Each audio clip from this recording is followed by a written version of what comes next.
Hello, everybody, and welcome to the Love Evolution. This is the podcast where we bring you more love, more prosperity, and more joy.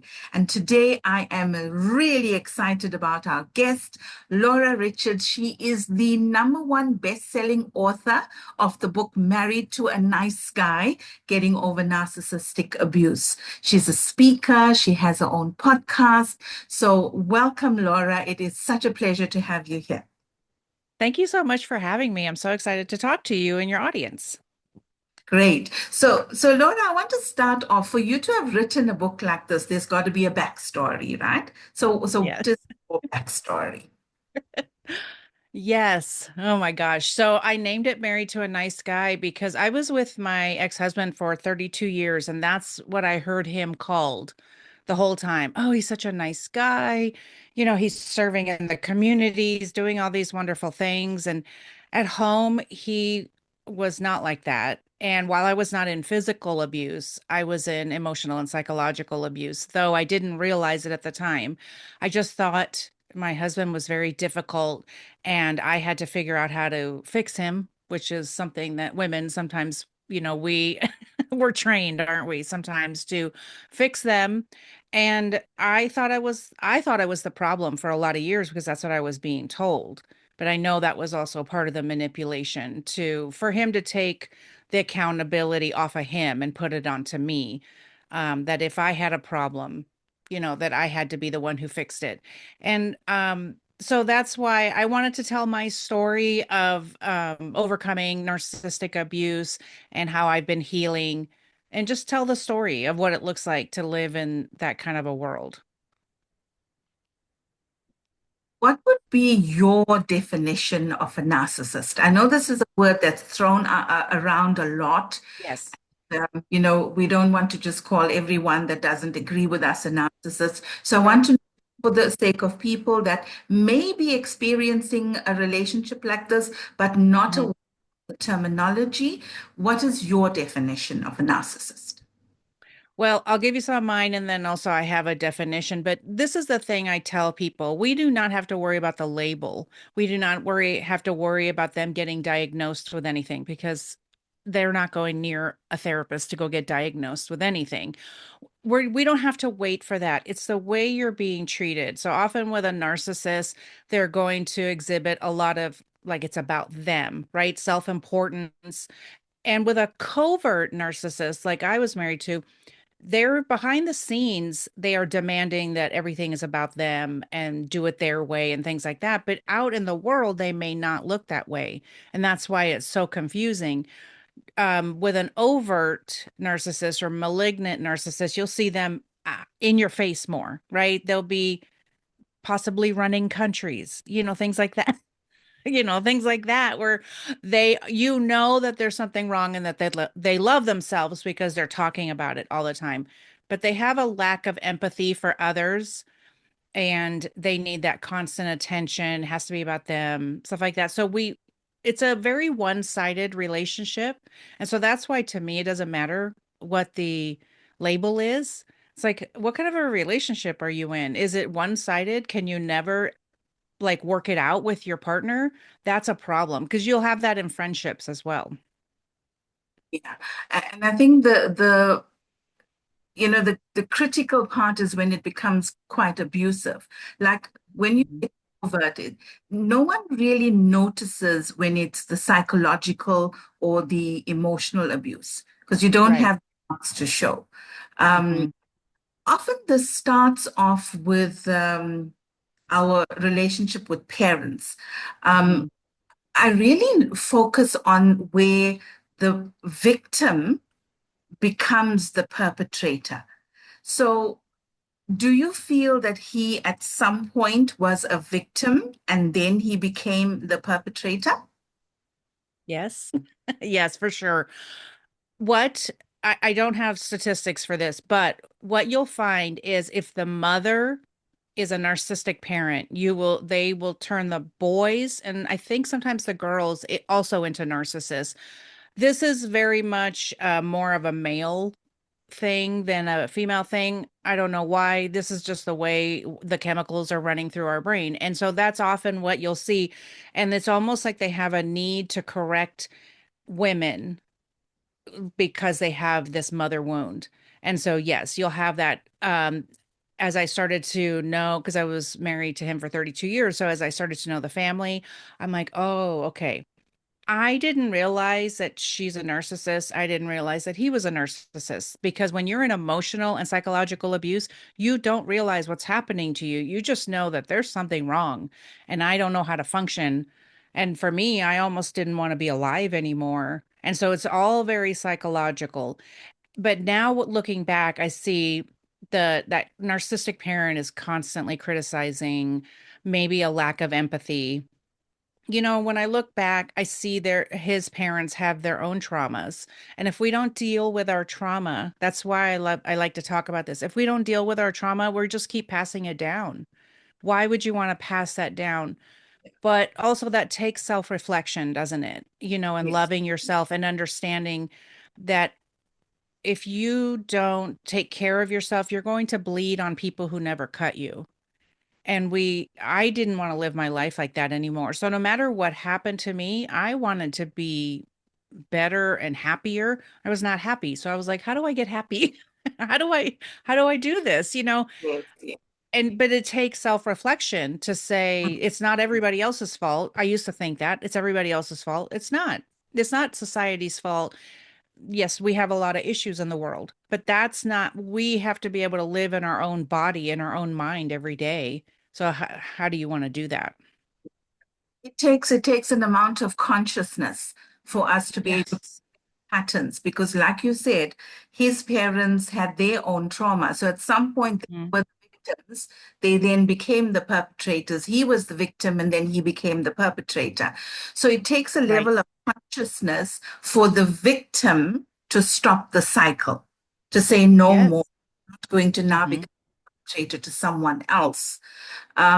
What advice would you give to someone who grew up with a narcissistic parent? So they were the victim in that relationship. Now they're adults, and a lot of the time they tend to attract people that are very similar to the parents, Yeah. right? So we go in the opposite direction where we become the perpetrator, or we're still in the victim role and we attract another narcissistic person into our lives. So, what advice would you give to someone that had that experience as a child and now they're grappling with adult relationships where they seem to be attracting the same Hmm. person into their lives? That's such a good question because it really takes doing the work on yourself. And that's going to be doing that kind of work of like loving yourself, possibly therapy. Because even in therapy, like I didn't realize what was happening to me until after when you start to get clarity. But doing therapy, what I wanted to do was learn how to set healthy boundaries. I wanted to learn how to love myself. Like I said, I'm like, I have felt bad for so many years. How do I just walk through this world and love myself and be happy? And so you're doing the work like that, therapy, maybe some cognitive behavioral therapy, you maybe do some things like hypnosis, exercise, anything to get those good chemicals back in your brain, working on the other side of your brain, like doing artistic things. You have to make a concerted effort to go after your healing, whatever that may look like.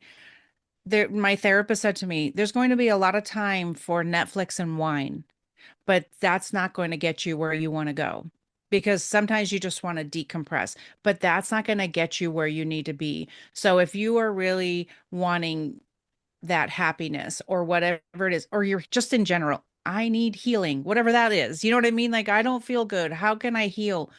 Start doing the work, start being around people. I have such wonderful friends that are all doing the healing work as well. And so we have wonderful conversations.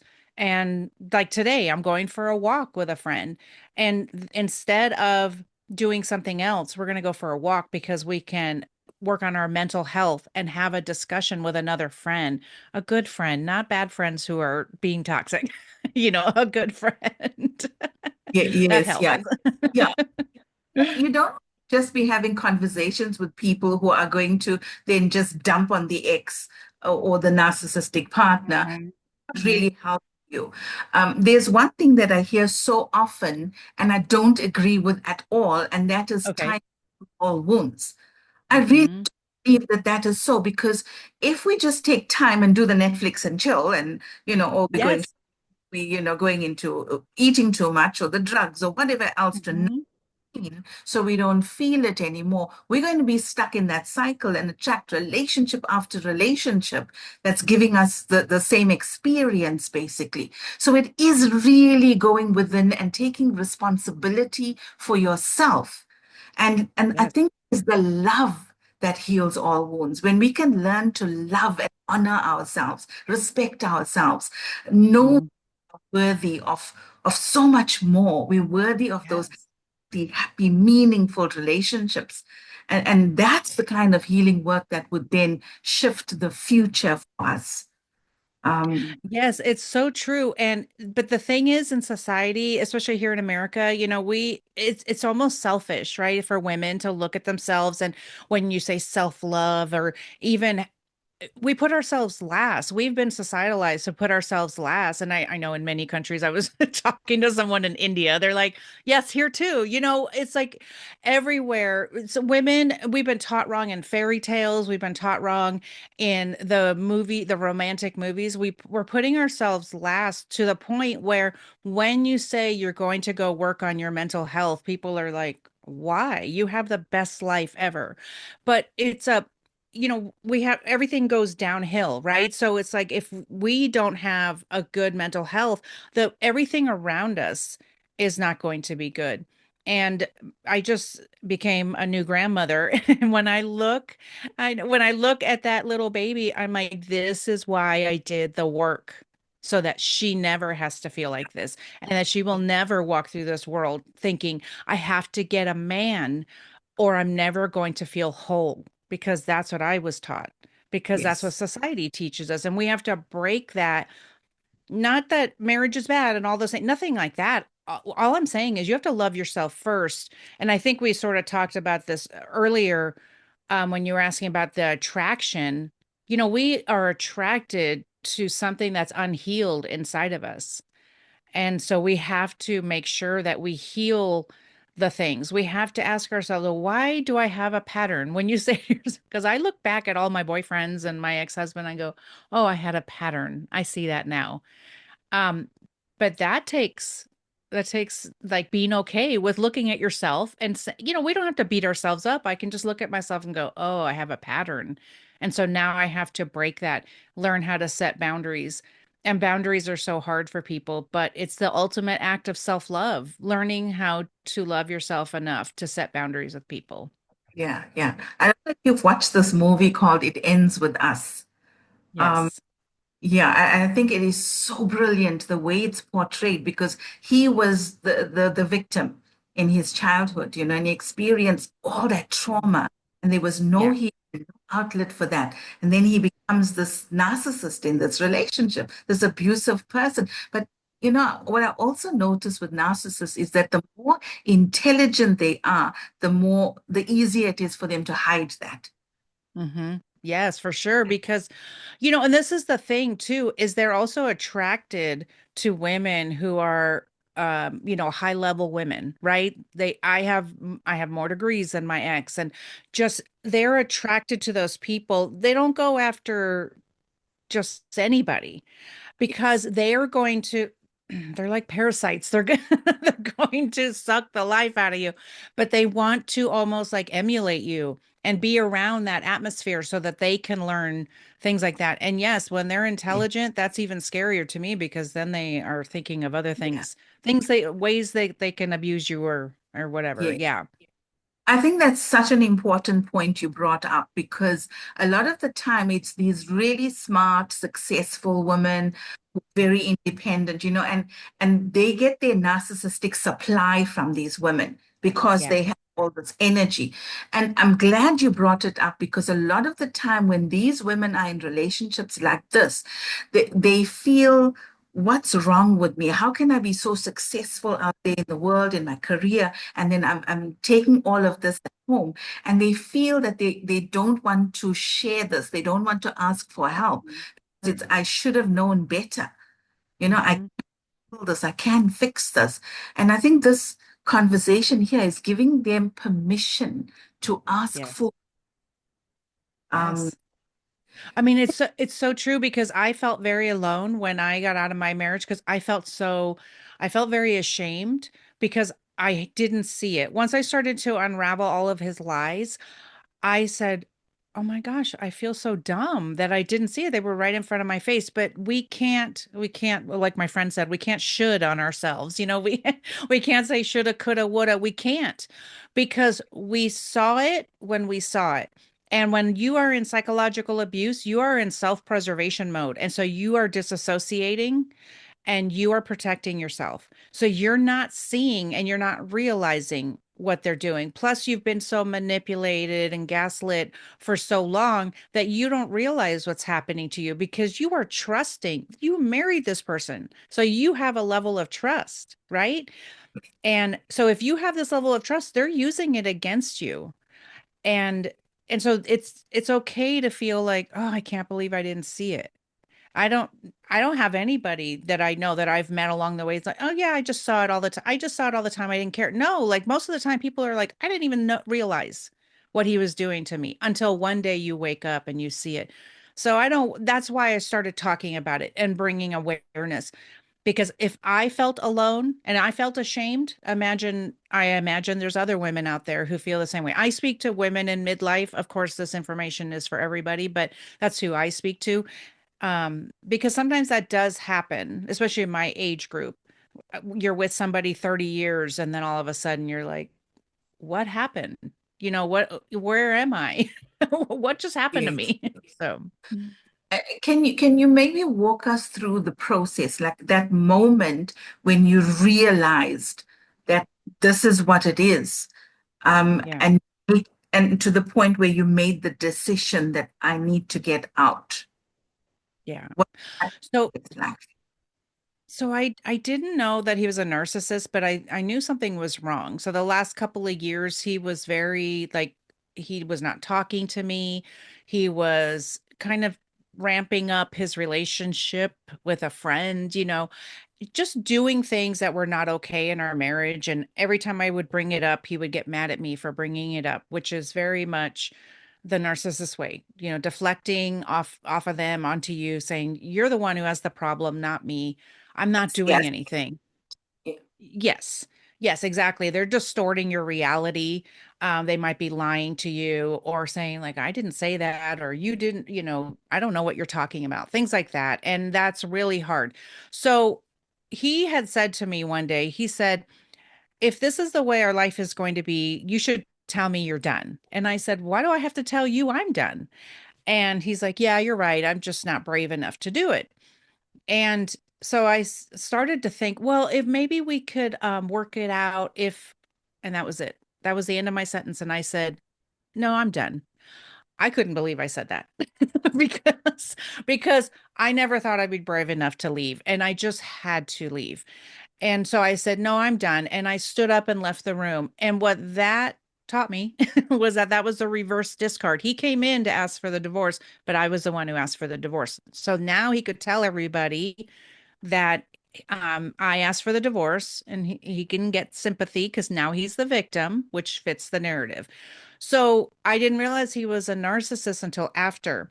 Once I started healing, I started on my healing journey. Once you leave abuse, your brain starts to actually, hey, you get a brain again and you can actually think again. And I found out that he was dating this person that I thought he had been dating during our marriage. And all of a sudden, like the blindfold came off, and I said, oh my gosh, it's all making sense now. And I just started researching. I saw something about narcissism on the internet. Thank God for the internet. And now I'm an expert. What do you want to know? You know, on a soul level, we come here and we choose the parents, we choose our friends, we choose our career, we choose the romantic partners, right? Mhm. Um, all for the purpose that there is a big lesson for us to learn from this relationship. So, what would you say is your big lesson that you learned from this relationship? I love that. My big lesson is that I have value right now, and so do you. You don't have to do one thing. You don't have to wait for somebody to tell you you have value. You don't have to wait one more minute. Get up in the morning and you have value right now with the way you are, the messy, some people call themselves messy. However you are, you have value. And I waited a lot of years for other people to give me that validation. And now I have value in myself right now. I know what my gifts and talents are, and it doesn't even have to do with that. I just know that as a human being, I have value. And so that's what I spread love and joy into the world to let other people know you're great the way you are. What are you trying to, what are you trying to do? I understand people have life goals and they want to change certain things. Great. Great. Whatever, but don't do it because you're waiting for the validation of others to give it to you. You have to love yourself right now. That's the reason that we sometimes stay in these unhealthy relationships because we didn't get that validation maybe from our parents. Now we with Mhm. this who's also not validating you, but we're wanting to fix that wound with this partner. And then it's just not happening there. And I think the wake up moment is when we realize that I need to validate myself. I Yes. know my worth. And when I do, that's when we can extricate ourselves from these relationships and not repeat the pattern. Yes. And it's so hard because if we've been taught wrong to, you have to have happily married forever and all those things. I mean, I would look around me and be like, these people are married forever. And are they even happy? Do they even like each other? And so if we've been taught in these fairy tales and all that the end game is only to get married, that's not enough. We have to be okay in our own skin. And that's why I ran after my healing to be like, am I okay with just me, who I am right this minute, without doing one more thing? Because it's fun to have a great book and it's fun to have a podcast. Those are all great things. But I love myself right now for doing nothing. And that's where you have to get to. You don't have to Yes. write a book. You don't have to do Yeah. anything. You just have to love yourself. Yeah. Without all the labels, without any of the Right. accolades. Yes. It's just me. I was born worthy. And going back to that, Yes. knowing that. Yeah. Oh, that is so beautiful. I'm just so happy to have met you and you're doing this work. It is something that the world needs so much right now because I think there are so many people in these kind of abusive relationships that are not even aware. It's almost like, as you said, we've been conditioned. We were taught wrong. Mhm. At Mhm. to a certain age, you get married and you have kids, you have this home and you build this life and and there's no room for, but what exactly is a healthy, happy, meaningful relationship? Who do Mhm. we be in a relationship? We don't ask these questions up front because we fall in love and it's just that crazy at the beginning, and I feel like, if you're an empath, especially, and you kind of like draw in the narcissist because they know that, they can feed off your energy. Um, Yes, and they're looking for the people who they go along, they're easy to get along with, and they're taking care of others because then they can use that to their advantage, because if they are doing something, you're easily manipulated to be because you're a people pleaser. Look, I know, been there, done that, bought the t-shirt. I am that way. And so now I have to be more aware. I have to be aware that I can't just give everything of myself because I grew up giving and serving and all that. I understand that. And there's nothing wrong with that. But then when you have somebody who doesn't appreciate it or uses it against you, what's the point? It just for us, like women, like I said, we've been taught to just give all of ourselves. Who's giving to us? And that's why we have to fill our own cups sometimes. that's part of the patriarchy, isn't it? We've Yes. been to do it that way. Yes. So going forward from where you are now, knowing what you now know and having built yourself up and knowing that you have value, what are some of the red flags that you'll be very aware of going forward in meeting Mhm. a partner? So things like the backhanded compliments, and moving too quickly. That's the biggest one. That's love bombing. The moving too quickly is to me now so scary. Again, we've been taught wrong in the fairy tales, that you gotta, if it feels like a fairy tale or if it feels like you're in a whirlwind and you're being swept off your feet, that's too fast. And so slow down because there's something in us that was me because I knew that I just needed to be loved. What does that look like? And he was saying he loved me, very soon into the relationship and all that. And I look back and I see that we were friends before we were in a relationship. And so that was sort of used against me as well. We've known each other for so long. So, of course, we can move quickly because we've already known each other. And that is scary. So that's part of the love bombing. And then when the next part of the cycle of abuse is devaluing, and it'll look like little things that are like, oh, you're wearing that, things like that, so that you end up changing. And if you change, rather than saying, yes, I like this outfit, I'm going to wear this outfit, unless it was something you come to an agreement with. But if he's doing it just to be a problem, but you have to learn to say, yes, I like this outfit. This is what I'm wearing, um, because if you change, that's just a way to train you to be part of the abuse to the Yeah, point so where then you get. become greater and greater as you give it. Mhm. Yeah. Right. Exactly. So it starts out, I have an episode called The Boiling Frog, and it starts out very, very simple. And then all of a sudden you don't realize you're being boiled alive because, we know how when we boil water, it doesn't happen right away. And so that's how narcissistic abuse is. It's very insidious. It's all psychological and it's a drip at a time. You don't even realize it's happening. I just love that you're doing this work, that you're putting it out in the world, that you're creating consciousness around this, because I do believe that every person deserves true love and happiness, and we deserve that. We were born for that. Human beings crave connection. Yes. And if I were to ask you in closing, if there was one message that you had for humanity, that when it is shared and enough people hear this message, it becomes your legacy, Hmm. that one message be? Well, no pressure. I always say that your voice matters. I spent a lot of years very quiet, and I think we spend time with things that happen, especially if we're in a patriarchal society where not every voice matters. And so that's why I started talking about this. And I really believe that that's true. I really believe that everyone has a voice in this world to say what they want and what they need. And if we all listen to each other, I bet we could I bet we could work some things out, but we don't listen to each other. And so that's a message I often say is that your voice matters.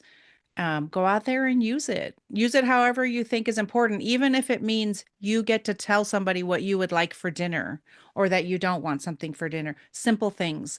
Like I know that sounds scary to some people to speak up and say, I don't like that. Please don't do that. But your voice matters. So that's what I try to teach women. I think that is such a beautiful message, that is truly a legacy. Because, I grew up with a narcissistic mom and Mhm. I didn't have a voice. Yeah. So I couldn't speak up. I couldn't ask for what I wanted. It was just, I was just the one that was the people pleaser. I would try to get any attention on myself and just, tread lightly, walk on eggshells, do everything, Yes. avoid an argument. And as a result of that, attracted relationships that were quite unhealthy. And it has taken Mhm. like all that time and all that pain and all that angst for me to come to a point one day and wake up and say, but who am I? If I'm Yes. his daughter or sister or mother or wife, or who am I? And Mhm. yeah, why did I choose to come into this world at this time? And you start asking those deeper questions, and you kind of direct it to the answers that you need about that. And I found my voice. And today, I can speak in front of thousands of people and I don't have any nervousness around it because I found my voice. So I I love love that. the message. Yeah. Uh, I don't think we can live fully until we find our voice, our unique expression in this world. That's the Yes. reason that we're here. And I think your purpose is great. Um, and Thank you so much.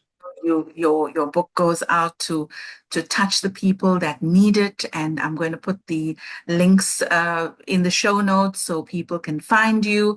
They can listen to your podcast and can buy your book and they can connect Thank with you. to, and I'm so grateful that you're doing this work in the world. Thank you so much, Laura. Thank you so much for having me. I really appreciate it. Thank you very much, everybody, and we'll see you in the next episode.